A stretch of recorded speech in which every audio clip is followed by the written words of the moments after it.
Live TV, सच सबसे आगे। नमस्कार, मैं हर्षिता सिंह और आप देख रहे हैं द लाइव टीवी। असम में भ्रष्टाचार और अवैध कामों को उजागर करने वाले पत्रकार पराग भूइया की मौत हो गई है। इनके मौत का कारण सड़क दुर्घटना बताया गया है, लेकिन ये एक सड़क दुर्घटना नहीं है बल्कि सोची समझी साजिश के तहत एक पत्रकार की हत्या की गई है, क्योंकि वो अपने क्षेत्र में बीजेपी के नेताओं के भ्रष्टाचार और अवैध गतिविधियों को उजागर कर रहे थे। ये फिलहाल ये जो बातें हैं वो हमारा कहना नहीं है, बल्कि जो मृत पत्रकार है पराग भूइया, उनके साथ काम करने वाले उनके चैनल के एडिटर इन चीफ नीतूमोनी सैकिया का बयान है। उन्होंने बयान जारी करके आरोप लगाया है कि पुलिस का प्रारंभिक दृष्टिकोण संदेह का कारण था। उन्होंने ये भी कहा है कि हमें संदेह है कि पत्रकार की हत्या की गई है, क्योंकि वो काको पथार जैसे जगह पर आसपास के अवैध गतिविधियों और भ्रष्टाचार को उजागर करने वाली रिपोर्टिंग की एक सीरीज चला रहे थे। और उन्होंने ये भी बताया कि इस तरह की रिपोर्ट्स के लिए उन्हें पहले भी कई बार धमकियां जो है वो मिली थी। साथ ही उन्होंने कहा कि हम प्रतिदिन टाइम्स में इसे एक संदिग्ध सुनियोजित हत्या के तौर पर देखते हैं और अब आए दिन इस तरह से सरेआम पत्रकारों की जो हत्या हो रही है, तो कभी इनके साथ जो मारपीट हो रही है, इसको लेकर के अब राजनीति भी गरमाने लगी है। जी हां, राहुल गांधी ने ट्वीट कर असम की बीजेपी सरकार पर सवाल उठाए हैं। राहुल ने यह कहा है कि असम, मध्य प्रदेश या फिर उत्तर प्रदेश बीजेपी शासित राज्यों में सच्ची पत्रकारिता का गला घोंटा जा रहा है। ये देखिए, राहुल गांधी का ट्वीट आपकी स्क्रीन पर है जो उन्होंने किया है असम के पत्रकार के हुए मौत को लेकर के। भाजपा नेताओं के भ्रष्टाचार का पर्दाफाश करने वाले असम के पत्रकार पराग भूइया की संदिग्ध परिस्थिति में हत्या हो गई। उनके परिवार को मेरी संवेदनाएं। असम, मध्य प्रदेश या यूपी भाजपा शासित राज्यों में सच्ची पत्रकारिता का गला घोंटा जा रहा है और तमाशा करने वालों को सुरक्षा मिल रही है। और इस बात पे आप गौर करें तो इसमें कितनी सच्चाई है, आप खुद भी सोच सकते हैं और समझ सकते हैं कि जिस तरह से आए दिन खबरें आ रही हैं, जिस तरह से पत्रकारों के साथ बर्ताव हो रहे हैं, उनके साथ जिस हिसाब से मारपीट किए जा रहे हैं, ये कहना बिल्कुल गलत नहीं होगा कि इन राज्यों में स्थानीय पत्रकार और पत्रकारिता दोनों की ही जो हालत है वो बहुत ही दयनीय हो चुकी है। कल आपने देखा ही, और अभी कई ऐसी खबरें निकलकर सामने आई पिछले दिनों, जो आपने देखा कि कैसे खबर दिखाने पर बात जो है वो पत्रकारों की जान पर चली आती है। जो देश का चौथा स्तंभ है, आज जो लोकतंत्र का चौथा स्तंभ है, आज वही चौथा स्तंभ देश में सुरक्षित नहीं है, और खासकर इन राज्यों में तो बिल्कुल भी नहीं। तो जरा सोचिए कि वहां रह रहे आम लोगों की क्या हालत होती होगी। तो असम प्रदेश कांग्रेस कमेटी के अध्यक्ष रिपुन बोरा ने भी इस मामले को लेकर के भूइया की मौत की जांच की मांग की है।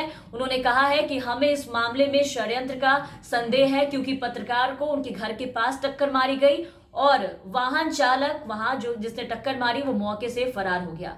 लेकिन इन सबके बीच सवाल ये कि 2 दिन 2 जगह 2 खबरें आई पत्रकारों के साथ जाति की, लेकिन अभी सब चुप दिखाई दे रहे हैं, क्योंकि शायद ये पत्रकार उनके नजर में उतने महान नहीं थे, इसलिए ऐसे मारे गए और इन्हें कोई पूछने वाला नहीं होता है। यहां तक कि राज्य के मुखिया, मुख्यमंत्री भी इस पे कोई संज्ञान नहीं लेते हैं।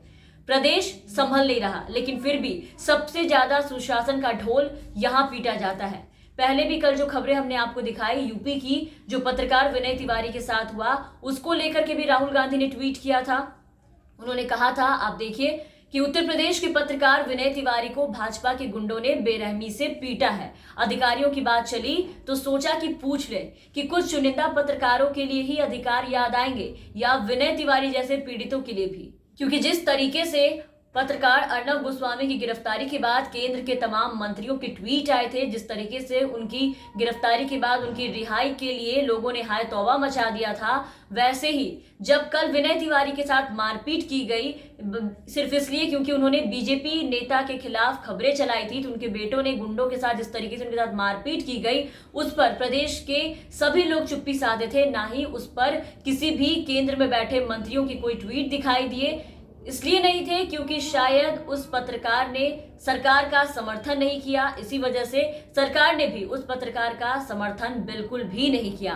पराग भूइया के साथ जो आज असम में हुआ, उसको लेकर के पूर्व केंद्रीय मंत्री और असम कांग्रेस के प्रभारी जितेंद्र सिंह ने भी पत्रकार की मौत की सीबीआई जांच की मांग की है। उनका भी आरोप है कि पराग भूइया सीएम सर्बानंद सोनोवाल के करीबी बीजेपी नेता की पोल खोलना चाहते थे। जितेंद्र सिंह का कहना है कि बीजेपी नेता ने एक सब इंस्पेक्टर को थप्पड़ मारा और काको पुथार थाने से एक आरोपी को बलपूर्वक छुड़ा कर ले गए थे। जिसको लेकर के पराग भुइयां इसी खबर को उजागर करना चाहते थे। लेकिन जो पत्रकार की हत्या हुई है, सड़क दुर्घटना बताया जा रहा है, इन सबको लेकर के फिलहाल इसकी जांच की जा रही है।